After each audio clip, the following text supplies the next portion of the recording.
How to fix issues with the Realtek audio driver in Windows 11.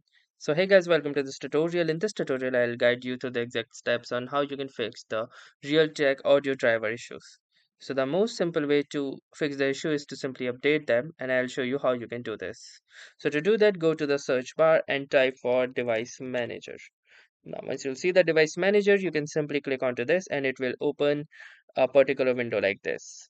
Now, within this window, you can see different types of devices, and from here, you can also see the sound devices as well, like the audio input and output. And apart from that, you also see this driver, that is the sound, video, and game controllers.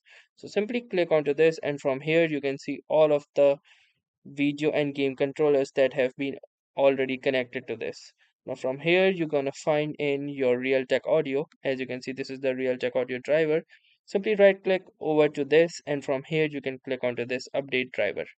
You can click here, and from here you can either search automatically for drivers, or if you already have any driver files that you can download from the web.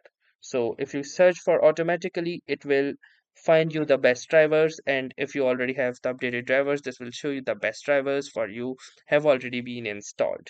So you can also try clicking onto this update, or it will check you for the Windows update if there are any pending updates, so it will attempt to install them as well.